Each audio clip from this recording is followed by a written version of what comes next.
ज्ञानज्योती एज्युकेशनतर्फे आपण आता राष्ट्रीय उत्पन्नाच्या वेगवेगळ्या संकल्पना बघणार आहे, बरोबर. राज्यसेवा तसेच कंबाईन परीक्षेला अत्यंत उपयुक्त असणाऱ्या प्री कम मेन्सला म्हणजे संकल्पना आहेत. संकल्पना समजली तर आपल्याला परीक्षेमध्ये प्रश्नाची सोडवणूक करायला सोपं होते.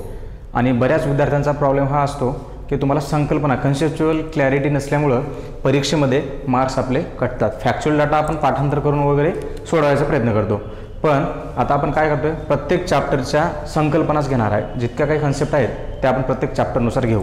तर बघा, आता राष्ट्रीय उत्पन्नाचा संकल्पना असं आम्ही नाव लिहिलं आहे. तर राष्ट्रीय उत्पन्नामध्ये कुठल्या कुठल्या संकल्पना येतात ते अगोदर बघू आणि मग त्यांची डिटेल वेगवेगळ्या संकल्पना आपण घेऊ. तर बघा, राष्ट्रीय उत्पन्नामध्ये काही महत्त्वाच्या संकल्पनेचा समावेश होतो.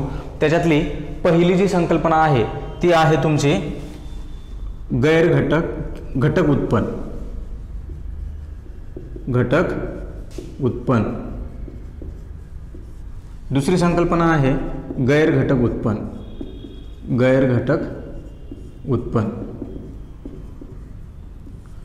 तुम्हाला GDP NDP ह्या तर संकल्पना आहेतच, त्या समजण्याच्या अगोदर ह्या बेसिक संकल्पना समजणं अत्यंत महत्त्वाचं आहे. पुढची संकल्पना आहे बघा याच्यातली देशांतर्गत.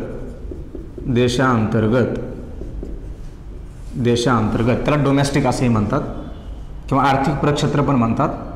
पुढची संकल्पना आहे राष्ट्रीय उत्पाद किंवा राष्ट्रीय उत्पन्न. मग राष्ट्रीयमध्ये काय काय येतील ते आपण ह्या संकल्पनाचा अभ्यास करताना तिथं बघू. देशांतर्गत झालं, राष्ट्रीय झालं. पुढची संकल्पना आहे मध्यवर्ती वस्तू. इथे लिहिल मी मध्यवर्ती वस्तू. याच्यातच एक मध्यवर्ती खर्च, त्याला इंटरमिडिएट प्रोडक्ट आणि इंटरमिडिएट कॉस्ट असं म्हणतात, ते आपण इथं बघू. पुढची आहे अंतिम वस्तू फायनल प्रोडक्ट ज्याला आपण असं म्हणतो. अंतिम वस्तू कोणाला म्हणायचं ह्या संकल्पने ज्यावेळेस आपण जाऊ तिथे त्याचा अभ्यास करू. त्याच्यानंतर पुढची संकल्पना आहे मूल्यवर्धित. ह्या संकल्पना न समजल्यामुळं आपल्याला परीक्षेतले प्रश्नाचं उत्तर आपलं मॅक्स वेळेस चुकतंय. मूल्यवर्धित, जेव्हा अंतिम वस्तू ज्यावेळेस आपण बघू हे 2 पॉईंट, त्यावेळेस आपण मूल्यवर्धितचा आपला अभ्यास बऱ्यापैकी होतोय. त्याच्या पुढची संकल्पना आहे जे मुलांना सगळ्यात जास्त कन्फ्युजन करते, स्थूल, ज्याला आपण ग्रॉस असं म्हणतो. आणि ह्याच्यावरच दुसरी संकल्पना आहे निव्वळ. हे एकत्रच घेऊ आपण, समजायला सोपं जाईल. पुढची संकल्पना बघा, स्थूल निव्वळ झाला. आता आहे तुम्हाला संकल्पना ही बाजार किंमत. बाजार भाव किंवा बाजार किंमत ज्याला आपण म्हणतो ती काय आहे आणि ह्याच्यासोबत असणारी घटक किंमत. बाजार किंमत, घटक किंमत. याचा अर्थ तुम्हाला ह्या संकल्पना समजल्या की मग आता पुढच्या संकल्पना येतील.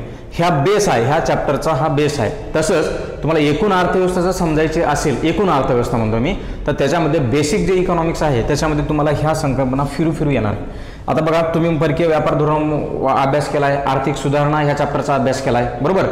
आर्थिक सुधारणा तुमचा सार्वजनिक वित्त ह्या चॅप्टरचा अभ्यास केला आहे. हा सगळं तुमचा अभ्यास झाल्यावर जर तुम्हाला बेसिक घटक उत्पन्न कशाला म्हणायचं, गैरघटक, स्थूल, निव्वळ, हे जर तुम्हाला नाही समजलं, ह्या जर संकल्पना तुमच्या क्लिअर नाही झाल्या, ह्या जर कन्सेप्च्युअल क्लॅरिटी ह्याची नाही झाली या संकल्पनेची, तर तुम्हाला तिथं ते स्टेटमेंटचा अर्थ काय हे नाही काढता येत, त्या वाक्य काय म्हणतं हे. आणि परत बघा, आयोगाचा जो ट्रेंड बदलला आहे त्याच्यामध्ये मुख्य परीक्षेला शक्यतो हे तुम्हाला अर्थशास्त्रामध्ये समानार्थी मराठी शब्द विचारून प्रश्न येतात. जे विद्यार्थी इंग्रजी माध्यमातलं मटेरियल वापरतात त्यांना तितकासा प्रॉब्लेम येणार नाही, कारण इंग्लिशला समानार्थी शब्द वापरून आयोग क्वेश्चन फ्रेम नाही करत, पण मराठीला बऱ्यापैकी त्या शब्दाला समानार्थी शब्द आयोग वापरते. आता जे मार्केटमध्ये 2 पुस्तक आहेत, कोळंबे सरांचं आणि देशले सरांचं, ते पुस्तकं एकदम चांगले आहेत, पण त्याच्यातल्या संकल्पना आपल्याला न समजल्यामुळं आपण उत्तरपर्यंत नाही पोहोचत. मी हे नाही सांगत की तुम्हाला आता इंग्लिश मटेरियल्स तुम्ही वापरायला पाहिजे, असं नाही. ह्या पुस्तकंसुद्धा आपल्याला सफिशियंट आहेत, पण त्याच्यातल्या संकल्पना जर समजल्या तरच तुम्हाला उत्तराची सोडवणूक करता येते, उत्तर तुम्हाला सोडवता येते. आता ते कसं माझा भर काय राहील, तुम्हाला संकल्पना समजून सांगण्यावर हा राहील, बरोबर. जास्तीत जास्त संकल्पना हे समजून सांगण्यावर भर राहील. बघा, आता बाजार किंमत झाली, घटक किंमत झाली, ह्या संकल्पना समजल्या की मग ह्या चॅप्टरचा जे मूळ गाभा आहे ह्याच्यावर फॅक्च्युअल प्रिलिम्सला फॅक्च्युअल डाटावर प्रश्न येतो, तो आहे आता बाजार किमतीवर म्हणलं की इथं तुम्हाला पुढची संकल्पना येईल GDP आली बघा. स्थूल राष्ट्रीय उत्पाद स्थूल देशांतर्गत उत्पाद जीडीपी बाजार किंमत म्हणले तिथं आपण बघू market price GDP at market price बरोबर. आता बाजार किमतीमध्ये परत आपण कुठली संकल्पना येईल एनडीपी ॲट मार्केट प्राइस. आता हे काय डिटेल आहे ते नंतर घेऊया. डोमेस्टिक प्रॉडक्ट आहे देशांतर्गत उत्पादाच्या संकल्पना आहे ती बरोबर. जी म्हणजे ग्रॉस स्थूल हे समजायला पाहिजे तेव्हा ही संकल्पना समजते. एन म्हणजे नेट हे समजायला पाहिजे तेव्हा ही डीपीची संकल्पना समजते बरोबर. ते आपण घेऊ. म्हणजे तुम्हाला देशांतर्गत कळली स्थूल कळलं आणि बाजार किंमत कळली की तुम्हाला जीडीपी कळतो लक्षात. तसंच आपण एनडीपीचं तुम्हाला समजायला देशांतर्गत संकल्पना समजायला पाहिजे बरोबर. निव्वळ ही संकल्पना समजायला पाहिजे आणि मार्केट प्राइस समजायला पाहिजे मग एनडीपी समजतो बरोबर. आता बघा परत आता पुढच्या ह्याच्यात मार्केट प्राइसला अजून 2 कन्सेप्ट आहेत पुस्तकात दिलेल्या. त्याच्यात कुठल्या संकल्पना आहेत एक राष्ट्रीय उत्पाद किंवा राष्ट्रीय उत्पन्न. तर त्याच्यामध्ये जी येईल आणि एन पण येईल. कसा जी राष्ट्रीय उत्पाद national product NP at market price. कशाच्या खाली बघतो आपण बाजार किमतीच्या खाली ह्या संकल्पना बरोबर. मग आपण ह्या संकल्पना समजून घेतल्यावर ह्या वेगळ्या बघणार आहे. परत जी एन पी मार्केट प्राइसला बघितला राष्ट्रीय प्रोडक्ट झालं. परत आता नेट स्थूल बघितला निव्वळ म्हणून इथं काय येईल N N P market price. 2015च्या नंतर राष्ट्रीय उत्पाद स्थूल देशांतर्गत जीडीपी मोजण्याचा जो क्रायटेरिया बदलला तो शक्यतो बाजारभावाच्या किमतीला मोजला जातो बरोबर. मग हे बाजारभावाची बाजार किंमत आपण बघितली. परत हे जीडीपी वगैरे जे बघणार आहे त्याच्यामध्ये आपण बघू की काय सरकारनं बदल केलेला आहे आणि त्याचा अर्थव्यवस्थेवर काय परिणाम झाला आहे बरोबर. मग तिथं तुम्हाला काय मार्केट प्राइस समजून सांगेल इथं आणि तिथं आपण त्याची एकदम डिटेलमध्ये माहिती बघू. परत बघा आता घटक किमतीला पण जीडीपी मोजला जातो बरोबर. इथं बाजार किमतीला मोजलाय. घटक किमतीला ज्या वेळेस जीडीपी मोजतो आपण त्याला फॅक्टर कॉस्ट असं म्हणतात. तर इथं ह्याच्यात कुठल्या संकल्पना येतील ह्याच संकल्पना इथं मार्केट प्राइसला मोजल्यात ह्याच संकल्पना इथं आपण फॅक्टर कॉस्टला मोजणार आहे. मग ह्या संकल्पना वेगळं काय याच्यामध्ये काही नाही. वेगळं काय माहिती आहे तुम्हाला इथं फक्त घटक किंमत समजायला पाहिजे आता बरोबर. घटक किंमत समजायला पाहिजे आणि मग तेच देशांतर्गत राष्ट्रीय स्थूल निव्वळ. आणि हे शक्यतो आपण बाजार किमतीला ज्यावेळेस आपण अभ्यास करू त्यावेळेस मग तिथं तुम्हाला लक्षात येईल की अंतिम वस्तूचा काय इथं परिणाम आहे मध्यवर्ती वस्तू काय आहे हे इथं आपल्याला कळून येईल. आता इथं बघा घटक किमतीमध्ये परत जशाच तसं जीडीपी बघणार आहे इथं पण आपण पण कशाला मार्केट प्राइसला बघणार आहे का नाही फॅक्टर कॉस्टला एफसी घटक किमतीला बघणार आहे. परत पुढची संकल्पना जशाच तशी एनडीपी बघणार आहे इथं पण कशाला फॅक्टर कॉस्टला घटक किमतीला. परत जीएनपी झालं नॅशनल प्रोडक्ट डोमेस्टिक प्रोडक्ट संपला देशांतर्गतची संकल्पना इथे संपली घटक किमतीला कशी आहे ती बघायची. आणि परत आता एनपी नॅशनल प्रोडक्ट सुरू झाला कशाला फॅक्टर कॉस्टला घटक किमतीला बरोबर. आणि पुढची संकल्पना आता इथे तुमची एनएनपी इथे मार्केट प्राइसला बघितली त्याच्यात इथं घटक किमतीला बघणार फॅक्टर कॉस्टला. सोपा आहे याच्यात काही आवड नाही आणि परीक्षेमध्ये फिरून प्रश्न विचारले जातात. मग आपला गोंधळ कुठं उठतो ह्या संकल्पना न समजल्यामुळं ह्या संकल्पना समजायला कठीण जातात. आहेत सोप्या बरोबर.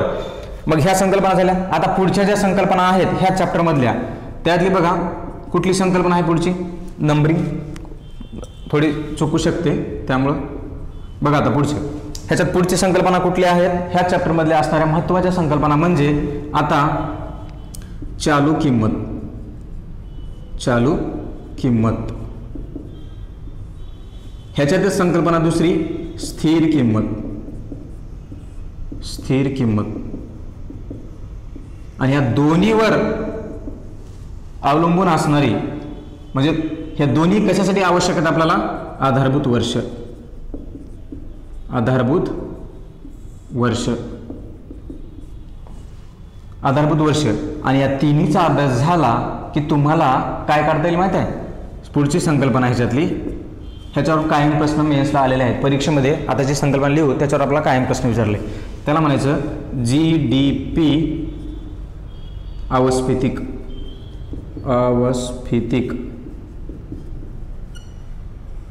ह्यालाच जीडीपी डिफ्लॅटर असं म्हणतात. जीडीपी डिफ्लॅटर लक्षात. आणि याच्यातली शेवटची संकल्पना आहे कुठली?